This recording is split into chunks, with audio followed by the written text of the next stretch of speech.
우리 할렐루야 샬롬하고 인사합니다. 할렐루야 샬롬 샬롬 샬롬 샬롬 샬롬 샬롬. 하나님 사랑합니다. 여러분 주 안에서 사랑합니다. 마태복음 2장 나사렛 사람이에요. 나사렛 사람.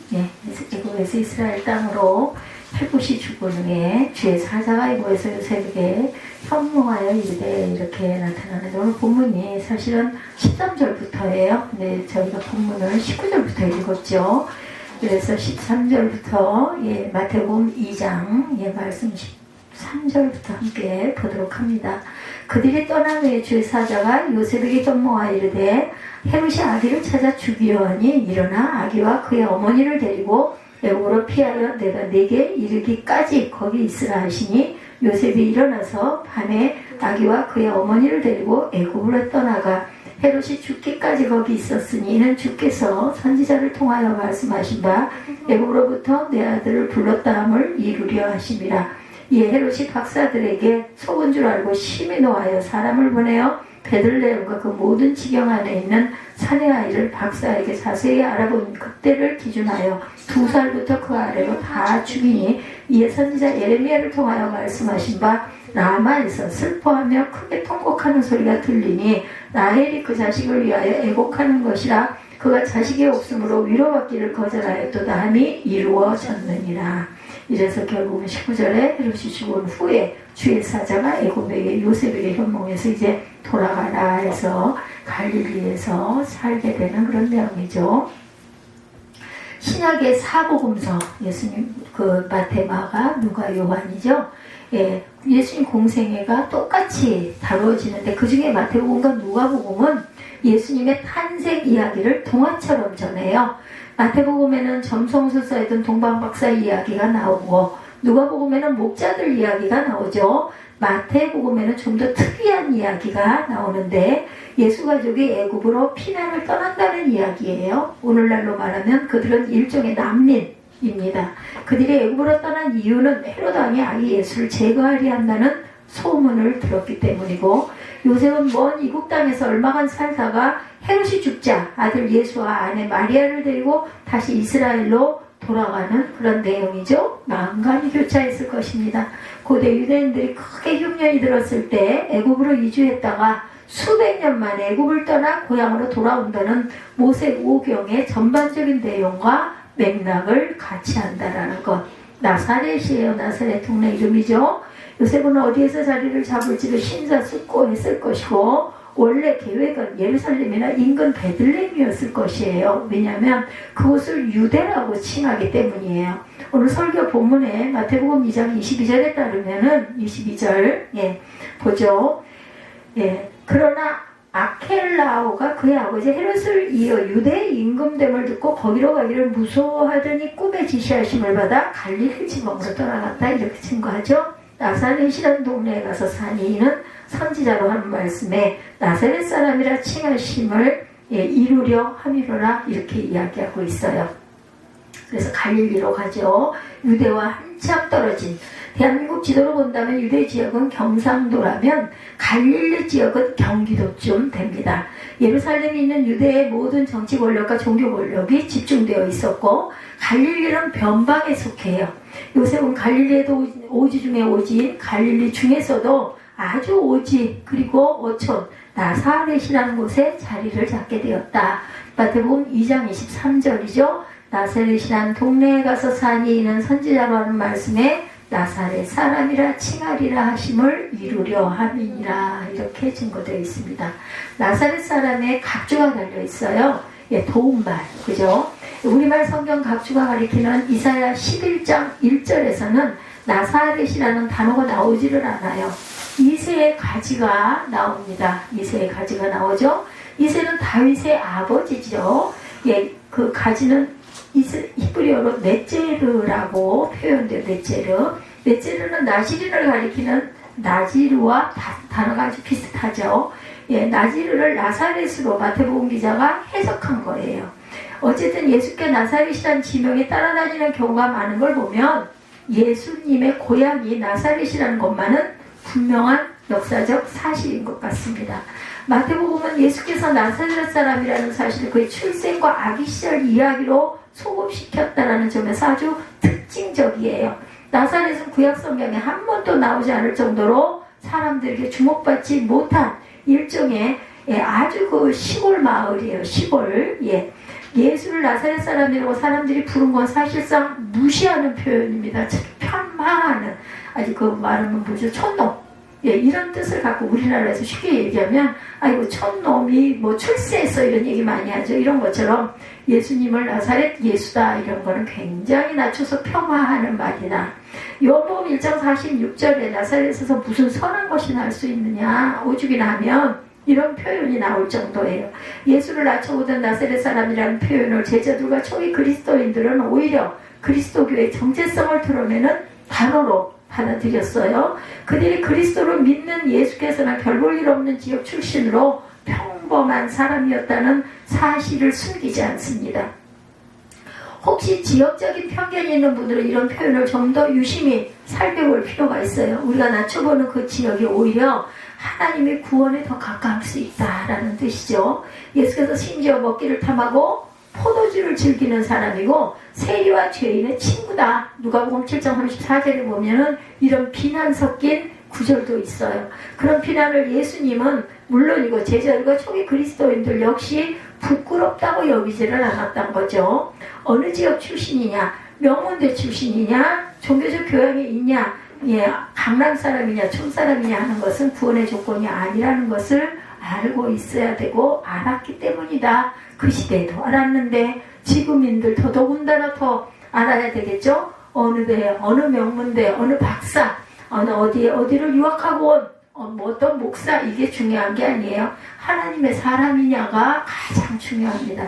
물론 하나님의 사람이었으니까 유학도 가고 어느 대학원을 나왔겠지만 지금 현재 강단에 서 있는 이한나가 하나님의 사람이냐 아니냐가 중요하지 어느 대, 무슨 박사가 몇 개, 이게 중요하지가 않다. 우리는 나사렛이 암시하는 초라한 평범한 삶의 환경을 벗어나려고 끊임없이 그 사실을 드러내지 않습니다. 부끄럽게 생각하지는 않겠지만 자랑스러울 것까지는 없지 않느냐, 그런 얘기 많이 하죠. 그것을 구태여 드러내서 그럴 필요 뭐 있어. 그냥 좋은 게 좋다고 가만히 있지. 가만히 있으면 뭐라고요? 중간이나 가지. 근데 이거 아니라는 거예요. 반면에 네로라는 대형교회 다니는 분들은 그 사실 아주 자랑스러워하죠. 나는 어디 교회에 다니, 나는 어느 교회에서, 나는 어디 서천에 있는 무슨 교회, 이런 얘기 많이 하지 않아요? 모두가 그런 건 아니냐. 작은 교회를 벗어나려는 욕망이 우리에게 강하게 작용하고 있지 않느냐. 자랑까지는 아니지만 나는 그냥 어디에 있는 좀 중대형 교회 거기 나가요. 이렇게 얘기하시는 분들도 있습니다. 여러분 자녀들도 대기업 직원이 되기를 바랄 거예요. 이걸 잘못이라고 말했어요. 제가 아주 아이러니한 말씀 한마디 드릴까요? 요즘에 감동이 왔던 부분이에요. 우리 교회 이름이 여러 번 대두가 되는 사건이 한 열흘 동안 있었어요. 왜냐하면 지도에 여기 우리 동네 여기가 새생명 세빛교회하고 딱 편말이 빨갛게 점이 찍혀 있어요. 그래서 이곳을 지칭해서 얘기를 할 때 여기가 풍무 1호라고 하네요. 풍무 1호고 어디에서 어디까지 제가 갑니다 할 때 풍무 1호에 있는 새생명 세빛교회까지 갑니다. 기사님들이 다들 물어보세요. 새생명 교회까지 가시죠? 여기서 신한웰리스 스포츠센터까지 가시는 거죠? 새생명 세빛교회에서 처음에는 무심히 대답을 한 이틀은 했는데 나중에는 우리 교회 이름이 계속해서 뜨네. 마음에 기쁨이 오더라고요. 그래서 요즘에 정말 어떤 면으로는 나는 새생명 세빛교회에 있는 누굽니다까지 얘기는 안 하죠. 거기까지 가는 누굽니다 라고 얘기를 하는데 이럴 수도 있구나. 이것도 은혜고 감사하다. 저는 교회에 있는 사람입니다. 무슨 이유 때문인지 묻지는 않아요. 그래서 우리 교회를 이렇게 많이 이름을 부를 수 있어서 너무나 감사하다는 생각을 했습니다. 나사렛을 벗어나는 데 몰두하는 방식으로 하나님의 구원이 가까이 가기 힘들다는 것만은 분명했다는 거죠. 하나님의 구원은 그가 나사렛 출신이냐 예루살렘 출신이냐는 아무 상관도 없이 선물로 받았어요. 비유적으로 사람 평강의 능력이 연봉에 따라서 결정되는 건 절대로 아니죠. 영혼의 평화 그의 사회적 지위나 외모에 의해서 결정되는 것도 아닙니다. 예, 동의하시죠, 여러분들? 예, 말은 그렇게 할 수 있지만 실제로는 세상이 그렇게 돌아가지 않는다고 예, 여기시기도 하죠. 일전 어떤 성서 아카데미 그 사이트에 뭐 섹터교회 초대 글에서 이런 내용들이 나왔다고 그래요. 요즘에는 70에 목회를 아직도 하고 계시는 분들이 많으신 것 같아요. 이분도 나이가 70이신 것 같고요. 영원히 순수해지기 시작하는 나이다 이렇게 말했다고 합니다. 두 가지 뜻이 있죠. 하나는 죽음을 실제로 준비할 수 있게 되었다는 것 맞습니다. 항상 저는 2024년을 맞이할 수 있을지 2023년 12월을 맞이할 수 있을지 정말로 그게 말이 아니라 정말 그런 마음이에요.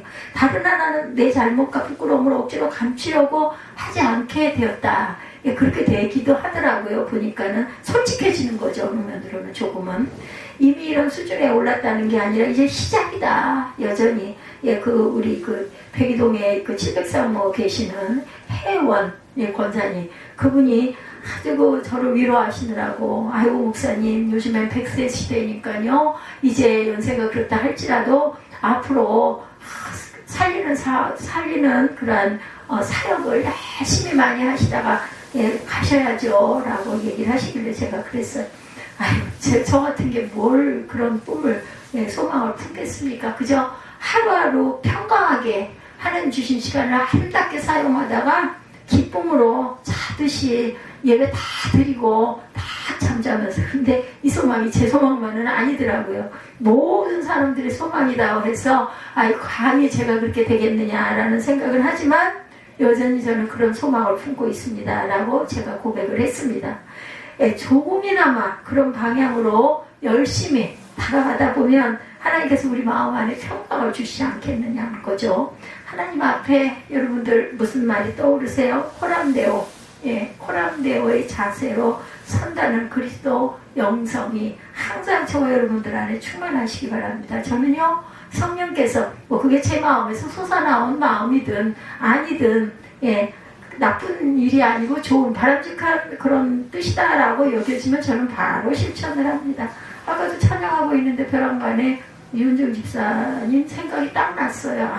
이분한테 기도를 부탁을 해야겠구나 라고 생각이 돼서 당황할까봐 우리 에스더 전도사님이야 그냥 직전에 이 찬양 끝나면 기도하시겠습니다. 그냥 딱 얘기를 해도 마음이 편해요. 왜냐하면 아주 준비가 되어 있는 사람이고 하나님이 또 세우셨으니까. 그런데 우리 이은정 집사님 같은 경우는 아무 생각 안 하고 있을 텐데 그거 바로 앞에서 했다가는 어쩔지 모르겠어가지고 제가 그걸 써가지고 들고 갔어요. 그래가지고 그걸 전했고 또 나오셔서 아주 은혜 있게 기도를 해주셔서 너무 감사한데 또 기도를 또 제가 들으면서 우리 교회는 100%가 그냥 순간순간 기도해 주십사 하면 그냥 바로 기도하실 수 있는 그런 은혜가 있으니 얼마나 감사한가. 제가 그런 기쁨을 마음에 이렇게 머금었습니다. 예, 이렇게 조금이나마 하나님 방향에서 우리가 항상 주님 보시기에 온전한 어떤 모습 호람데오의 저와 여러분들이 된다는 것. 이게 어디서? 그리스도께서 우리에게 주신 예, 은혜죠. 축복이고 선물입니다. 우리 성탄절 되면은 작은 것들 서로 나누잖아요. 이런 것처럼 하나님께서 저와 여러분에게 주신 선물이라는 거죠. 아마도 올해 특히 여러분들 혹시 느끼시지 않으셨어요? 그 예배가 주일 예배 본문들이 참 보니까 신약에서 엄청 많이 그리고 조금 좀 절기하고 너무나 가까운 이야기들 대립 그리고 이렇게 예수님 오시기 그 전에 어떤 그런 부분들 이런 부분들이 많이 제가 12월 한 달을 내내 그렇게 설교를 했어요. 대림의 기간 그것을 좀 강조하느라고 혹시라도 기억이 나실까 해서 그런 부분. 또 오늘은 2부 주일이기도 하잖아요. 여러분들 내일 또 오전에 오셔서 예배를 잠깐 드려야 하는데 날씨가 엄청 춥고 오늘 오전에 얘기를 들어보니 눈이 많이 오고 있다, 미끄럽다 이런 우리 휴대폰에도 뜨잖아요. 눈을 떠가지고 새벽에 보니까 눈이 엄청 온다. 그래 어떡하냐 내일 또 예배를 또 이렇게 드려야 되고 하는데 참 집을 나서기가 굉장히 영광이고 은혜이긴 하지만 육신이 좀 불편하고 공부하면 또 어쩔 수 없죠. 솔직히 말해서. 그렇기도 한데 어쩔 수도 없고 그냥 기도할 수밖에 없겠네 이런 생각을 제가 하면서 그냥 그렇게 마음으로 묵상으로 기도를 했습니다. 항상 하나님 앞에 우리가 서기만 하면 어떤 힘든 자리, 어디 힘든 자리라 하더라도 항상 나와 누가 주님이 함께 임마누엘 하신다라는 그런 여러분들 든든한 자긍심을 가지고 앞으로도 2024년도도 씩씩하게 살아가시기 바랍니다. 자랑스럽다거나 부끄럽다는 것이 영혼구원의 핵심이 아니라는 거예요. 우리가 부끄럽든 자랑스럽든 하나님께서 우리를 호남대원 하나님은 아시기 때문에 가장 저주스럽고 비참했던 십자가 운명이 떨어진 그리스도를 하나님의 아들로 받아들이는 사람이라면 이 사실을 아마도 모두 다 인정하실 것입니다. 별로 내셀 것 없는 나사렛 사람이라고 아까 제가 여러분들에게 읽어드렸지만 아주 변방에, 그죠? 중심부가 아니라 아주 변방에 시골에 아주 무시당하는 그런 촌동네 어촌이죠. 그것도 그런 곳에서 예수님은 잘하셨어요. 하나님의 참된 평화와 사랑의 능력에 가까이 다가간 사람으로 살기를 바라시고 어디다가 그쪽에다가 어떻게 보면 좀 가려지게 두신 거죠. 그렇게 했어요. 그것이 우리의 삶의 궁극적인 목표는 과연 아니라는 거죠. 나사렛 땅. 예수가 나사렛 사람이라고 오늘 본문의 진술에서 중요한 사실을 발견합니다. 이런 사실을 마태복음 기자가 생각했을지 아닌지 모르겠지만 제 마음에는 그런 감동이 왔어요. 나사렛은 구체적인 지명, 그죠? 그곳에 땅이 있고 나무도 있고 꽃도 있어요. 당연히 있겠죠. 산도 있고 시냇물도 나비와 벌이 날아다녔습니다. 어제는 새 한 마리가 우리 유아방에 와가지고 있다가 1시간 반 있다가 죽은 그런 아주 마음이 아픈 그런 사건이 일어나서 아주 안타까웠던 그런 알 수가 없는 이런 순간들 있죠. 나비와 벌이 이렇게 잘 날아다녀야 되는데 뭐 추워서 그랬는지 아니면은 왜 거기 그렇게 웅크리고 있어가지고 우리 눈에 띄었는지는 모르지만 방에 갖다 놔뒀더니 나중에 걱정이 돼서 데리고 나가가지고 좀 날려보내줄까 하고 갔더니 죽어 있더라고요. 참 마음이 아팠어요. 이렇게 알 수가 없어요. 1시간 이후에 이제 무슨 일이 일어날지. 그 홈플에 갔다가 어디를 좀 잠깐 나가려고 하면서 그래도 걱정이 돼서 들어와 봤더니 그렇게 생겨있더라고요. 한치 앞을 몰라. 나도 마찬가지죠.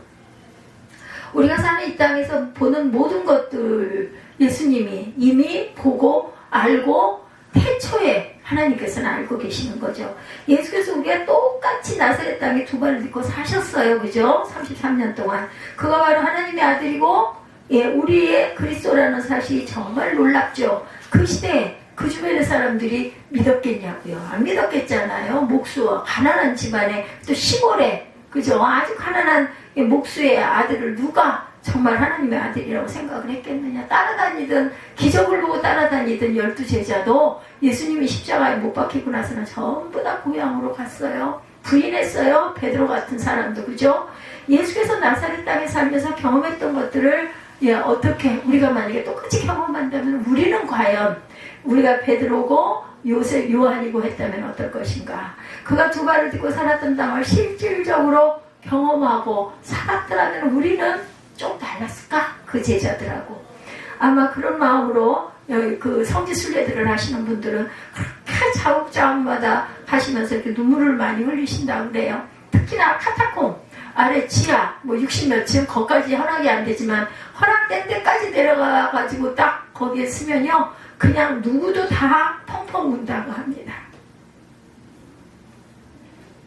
예수님이 그리고 믿음의 그 많은 사람들이 햇빛을 못 보고 40몇 층 막 이런 데서 살다가 밤중에 몰래 나와서 필요한 것들을 구하기도 하고 다니기도 했다라는 그런 내용들이 실제 있었던 일들이잖아요. 땅에 대한 경험을 무한하게 많이 가지면서도 돈이 많다고 해서 더 많이 경험하는 것도 아니고 좀 부족하다고 해서 적게 경험하는 것도 아니에요.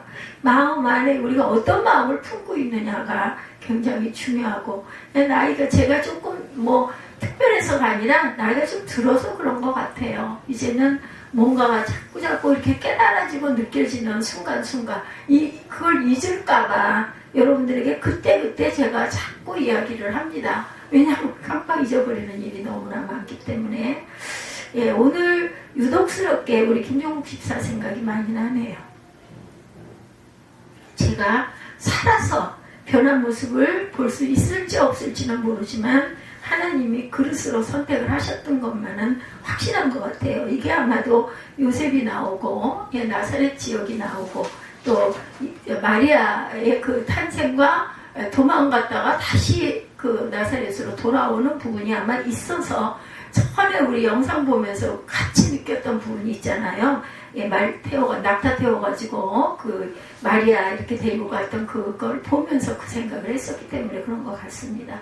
아마도 하나님께서 선택하셔서 그릇으로 택했으니 물론 그것을 받고 안 받고는 본인 몫이지만 제가 어제도 그런 얘기 누구한테 했습니다. 그런 것이지만 하나님은 그 뜻을 위해서 우리 교회에 보내셨고 맺어주셨고 제가 처음이자 마지막이겠죠. 예, 그렇게 해서 주례를 해가지고 결혼을 한 곳이 바로 이곳 터전이죠. 우리의 인생이 너무 짧다고 생각이 들어요. 거기서 매 순간 그 생명이 충만하게 살아가는 순간순간 얼마나 남았는지 전혀 알 수는 없지만 그래서 예수께서 하늘의 새와 들의 백합화를 보라고 말씀하셨죠. 그죠? 땅에서 산다는 경험이 없거나 빈약하면 별로 중요하지 않은 일에 과도한 신경을 쓰죠. 예수께서 살았던 땅을 어떻게 경험하는지 두 가지 예로 한번 설명해 봐야 할 것 같습니다. 하나는 아침 식탁입니다. 예, 남양 창문이 식탁 앞에 있고 창문 밖 가장 가까운 곳에 벚나무가 한 그루 예를 들어 있다. 지금은 앙상한 가지만 남았죠. 겨울이니까. 봄이 되면 어때요? 우리 상상해 볼 수도 있잖아요. 화산, 예, 목련나무 제가 참 좋아합니다. 예, 특히나 그 우리 삼성아파트 그 앞에 1층 앞에 그 목련꽃이 잘 피었었는데 요즘에는 어떤지 모르겠어요. 봄때. 근데 정말 안타까운 건 꽃이 화사하게 활짝 피었다 하다가 들여다보다가 보면 어느 순간 그냥 져버리잖아요. 너무 빨리 집니다. 앙상한 가지의 새들이 종종 날아와 앉기도 합니다. 예, 빵과 커피와 과일을 먹으면서 그 광경에 따지기도 하죠. 우리가 창가에서 이 땅에 생명이 풍성하다는 사실이 얼마나 기쁜 사건이고 아름다운 모습인지 몰라요. 예, 그런 생명의 풍성한 가운데 살아가는 저와 여러분들이라는 거, 우리가 뭐예요? 주인공들이라는 것을 감사하시고 기뻐하시고 자긍심을 느끼시기 바랍니다.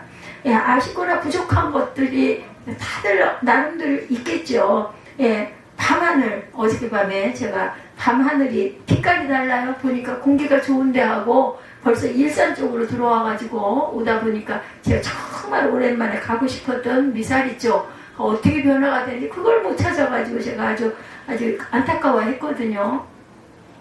거의 한 1년을 몇 번을 갔는데도 한 번도 거기를 가보질 못하니 와, 세상에 그 카페처럼 쫙 있던 그곳이 어떻게 그렇게 변해. 거짓말 같아. 막 마천루 같은 아주 큰 빌딩들이 다 서 있고요. 아이고 세상에 어떻게 그렇게 변할 수가 있어요. 누가 거기가 그 한산했던 1층짜리 카페들이 쭉 늘어서 있는 카페촌이라고 하겠느냐고요. 끝자락에 가니까 조금 흔적들이 그 이름 기억나는 간판들이 몇 개가 있어서 정말 여기가 그렇게 변했구나. 왜냐면 거길 지나다녔거든요. 그리고 저는 아니라고 그랬어요. 여기가 아니다. 다른 데 것이다. 이렇게 생기지 않았다.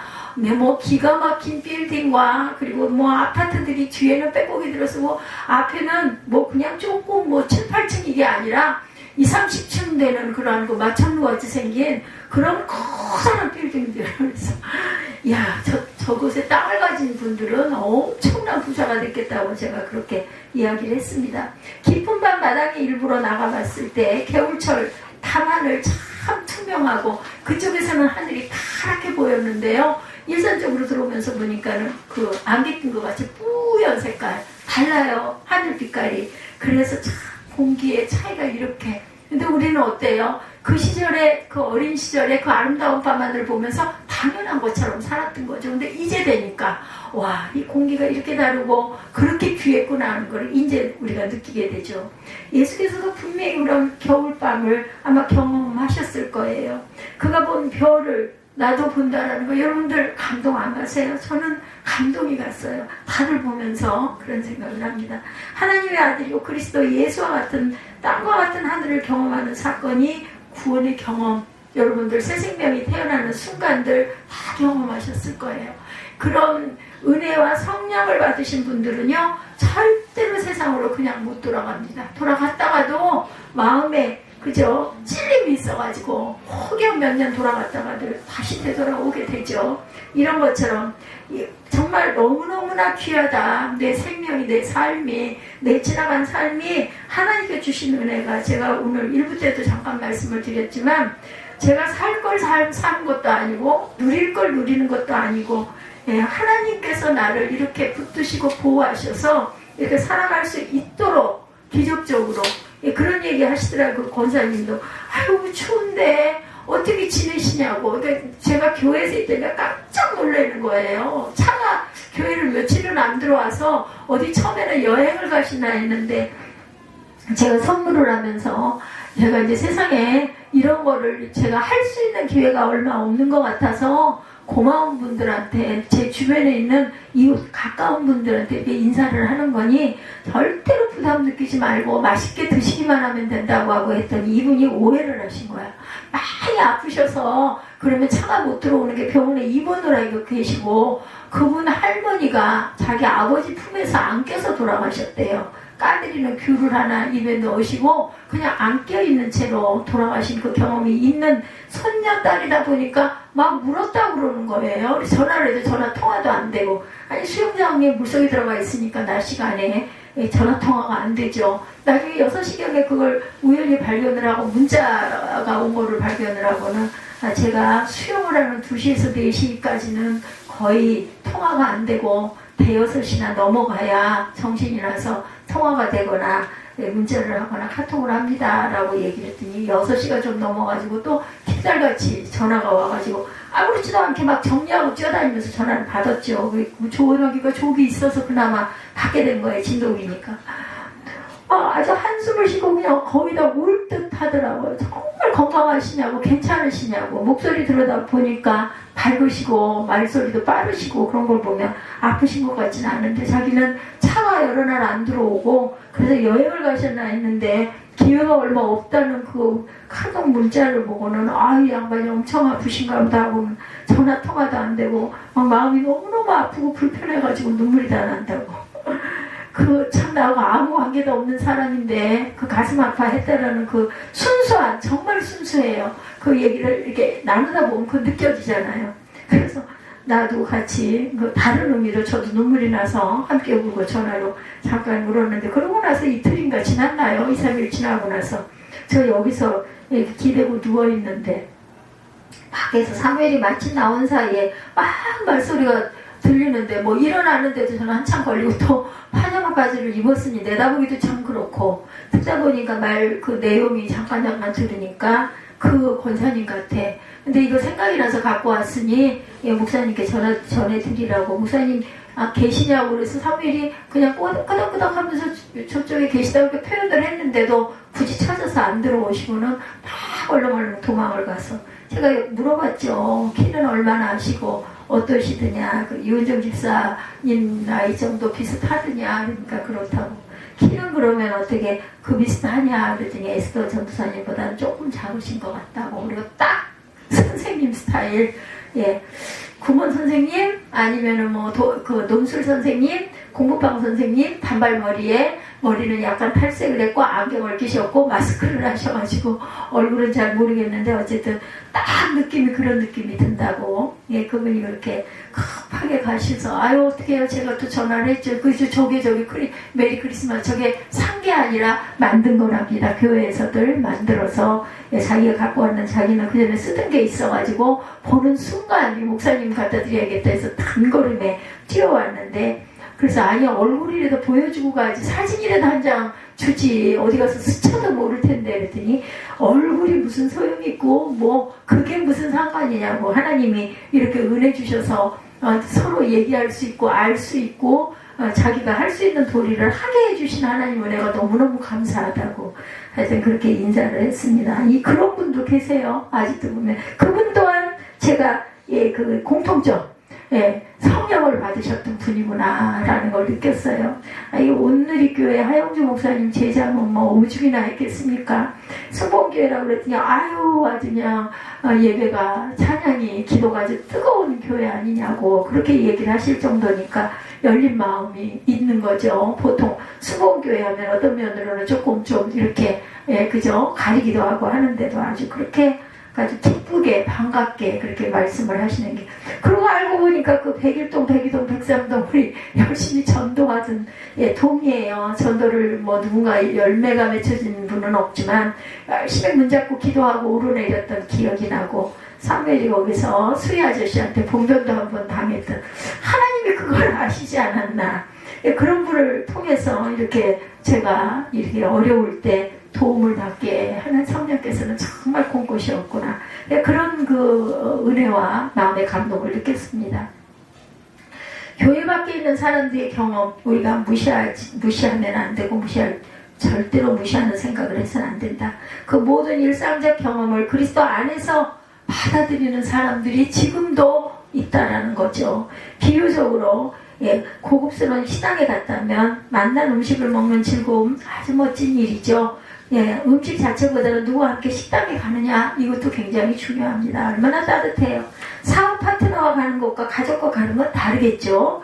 예수와 간다는 생각 한번 해보세요. 예수님하고 식당에 고급 레스토랑 아니면 뭐 고급은 아니면 어떻습니까? 우리 사무엘이 어제는 떡볶이 타령을 하던데 분식집도 상관없을 것 같아요. 하나님 나라에 관한 예수님의 이야기를 들으면서 함께 밥을 먹는다고 생각을 한다면 밥 먹는 행위의 차원이 얼마나 다르겠어요. 무슨 주제로 얘기하느냐에 따라 누구와 만나서 가느냐 어디를 가느냐보다 중요하다는 거예요.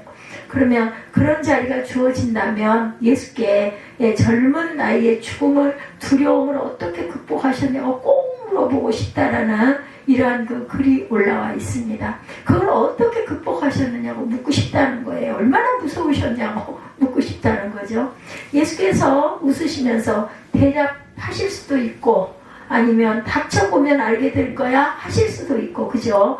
어떤 방식이라든 예수께서는 대답을 분명히 해주실 거라는 거죠. 그런 믿음으로 오늘도 그분이 걸으셨던 땅을 걷고 그분이 마셨던 물을 마시고 왜냐하면 성지순례를 가면은 다 가셨던 흔적마다가 그렇게 은혜랍니다. 이렇게 얘기할 수 있다는 거죠. 그분이 보았던 겨울나무와 밤하늘을 볼 수 있는 것. 그 동네에 가면 그죠?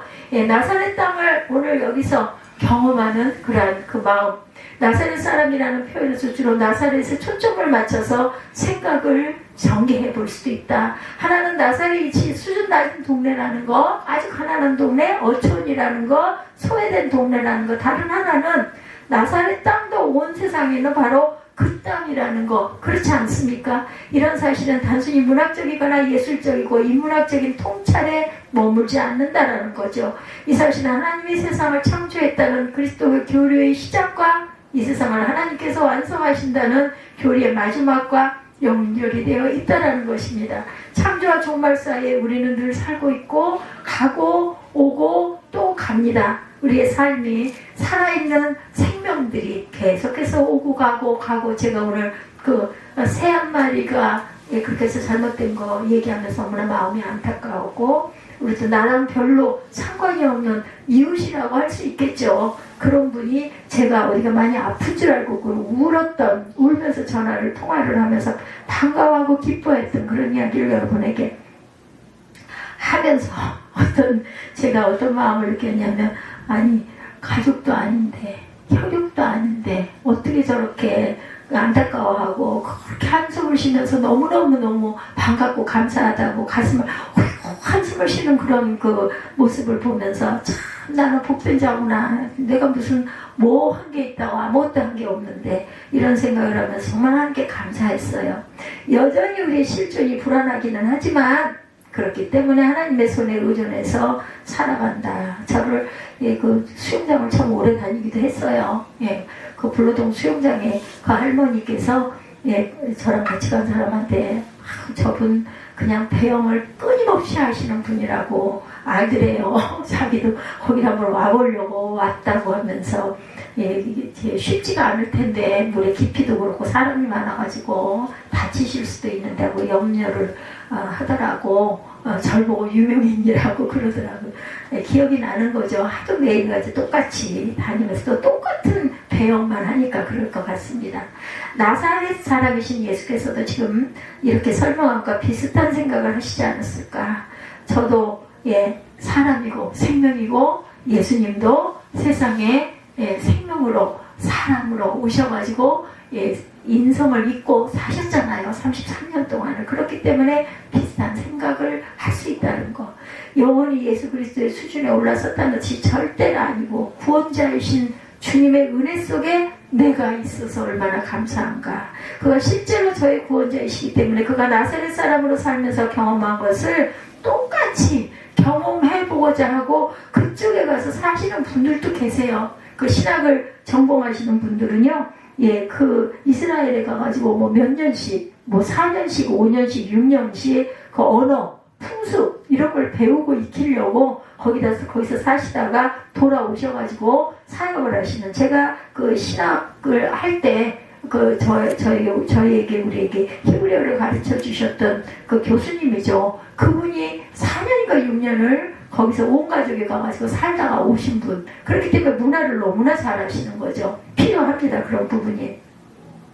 그가 선포한 하나님 나라를 실질적으로 경험하고 그가 아버지라고 가르치신 하나님을 실질적으로 경험하려고 가까이 가서 그 하늘을 보고 그 별을 보고 그 땅을 밟고 그냥 절로 은혜가 안 느껴지겠어요. 근데 중요한 거는 그 가족들, 아내와 아이들까지 가서 얼마나 불편하겠어요. 한국에 살다가 그런 곳에 가서 살다 보면 뭐 넉넉하고 뭐 부유하게 사는 것도 아니었을 텐데, 구원자이면서 동시에 똑같이 세상에서 수발을 땅에 딛고 살았던 나사렛이라는 동네에 함께 경험해서 가고 싶다는 거예요. 친근함이 더 가까이 느껴지게 된다는 거죠. 하나님의 아들이라 말할 수밖에 없을 정도로 무한한 신뢰를 갖게 된다는, 가까이 나사렛 사람 예수 그리스도. 정통 신학은 예수의 본성을 베레 호모, 베레 데우스라고 규정을 한다고 합니다. 전체적인 사람으로서 참된 하나님이지 반쯤만 사람으로서의 하나님이 아니라는 거예요. 예수께서 사람이라는 사실을 불편하게 생각하는 초기 이단들이 있었다고 그래요. 영지주의자들 여러분들 들어보셨죠? 그들은 예수의 삶을 진짜가 아니라 그림자였다. 그래서 가연설이다 이렇게 얘기하죠. 그래서 그들의 마음이 이해가 됩니다. 하나님의 아들이신 예수께 우리가 똑같은 인간성이 있다고 말하기는 뭔가 왠지 모르게 좀 다를 것 같은 그런 생각이 든다는 거죠. 초기 그리스도교 지도자들의 교부들은 영지주의 주장을 단호하게 배격합니다. 예수님은 분명히 사람이라고 확인 도장을 찍은 거죠. 그게 굉장히 많은 공의회를 거쳤어요. 예수님이 하나님의 아들이냐 아니냐, 신성이냐 인성이냐, 그거 놓고 엄청난 오랜 기간 동안 그렇게 회의를 많이 증거를 대고 근거를 찾고 이렇게 해서 예수님은 하나님의 아들이라고 결론이 내려진 것이에요. 그냥 예수님의 하나님의 아들이라고 주장을 했던 게 아니더라고요. 보니까 저도 조금 공부를라도 하면서 그거는 기억이 납니다. 다 잊어버렸지만 예수님은 분명히 사람이라고 확인 도장을 찍은 거예요. 얼마나 다양한 일인가. 우리의 그리스도이시며 하나님의 아들이 바로 우리와 똑같은 인성을 입으셨던 사람이셨고 부활하셨고 승천하셨고 또 다시 우리에게 생명을 주셨다라는 거. 그렇다면 예수님은 신이 아니라는 말이냐 하고 이상하게 생각할 필요는 절대로 없다. 초월적인 하나님의 점에서 신은 아니지만 항상 우리 안에 계시는, 그렇기 때문에 돌아가시면 우리에게 더 유익이라고 말씀하셨잖아요. 숨도 안 쉬고 먹지도 않고 생명을 이어갈 수는 없어요. 그는 초월이 아니라 내재적 존재로서의 하나님이 되셨어요. 이를 뭐라고요? 삼위일체에서는 아들로서의 하나님, 성자 하나님이라는 거죠. 이런 사람 되심을 마태복음은 나사렛 사람이라는 단어로 표현합니다.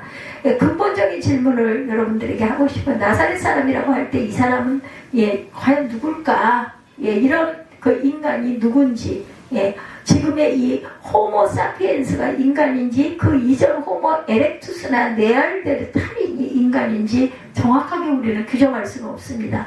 아무개라는 사람이 어머니 뱃속에 있다가 태어나서 자라서 어른이 되어서 늙어 죽죠. 예를 들면 제가 어느 순간에 바로 그 사람일까요? 인 거예요. 갓 태어났던 가나안이 아니면 돌아간 늙은 이런 육신 그런 생명. 사람은 사람이 되어가는 중이지 완성된 사람은 누구도 없죠. 그렇기 때문에 얼마나 다행스러운 일이냐. 사람이 무엇인지를 확실하게 알면 그 아는 것을 짜맞추려고 아마 사생결단을 할 건데 잘난 사람이 되려고 하겠죠. 그런 방식으로 우리는 제대로 된 사람이 될 수 없고 사람으로서의 생명을 충만하게 누릴 수도 없다. 역설적으로 우리가 완성된 사람이 아니라 사람이 되어가는 중이니까 그나마 이 완성되어가는 마지막 순간에 영화를 이루고 우리가 가잖아요. 이 과정. 지금의 나 자신이야 타인의 인간적 한계 앞에서 절망하지 않아도 된다라는 것. 사람이라는 존재가 완성된 그 미래가 마치 애벌레가 나비가 되는 그런 미래가 기다려지니 그나마 얼마나 다양하고 감사할 일이냐. 더 안심이 되는 건 예수께서도 우리가 똑같이 완성되지 않은 사람으로 제한적인 인간성 안에서 사시다가 가셨다. 그는 분명히 우리가 똑같은 나사렛 사람으로 사셨다라는 것. 나사렛 사람인 예수님을 구원자로 믿는 우리에게 최선의 삶은 참된 사람, 즉 실질적인 사람으로 사는 것이다. 사람으로 사람답게 살죠. 우리는 천사도 아니고 짐승도 아니고 사람이에요. 사람으로서 사람다워지는 게 가장 중요하다는 것. 사람다워진다는 말은 자기가 타인을 있는 그대로 볼 줄 안다라는 뜻입니다. 잘나면 잘난 대로, 못나면 못난 대로, 부족하면 부족한 대로 봐줘야 돼요. 더 나아가 예수님이 그러셨듯이 사람을 천하에 둘도 없는 고유한 존재로 하나님의 형상으로 창조된 존재로 대할 수 있게 된다는 것. 2023년은 4년은 저와 여러분에게 나사렛 땅에서의 삶과 사람으로 사는 삶이 훨씬 풍성해지는 그런 한 해가 되시기를 주님의 이름으로 축복합니다. 아까 우리 말미에 제가 찬양 3개를 잘랐는데 제가 은혜 받은 구하라 모든 이 찬양하시고 기도하시고 축도로 예배를 마치도록 하겠습니다.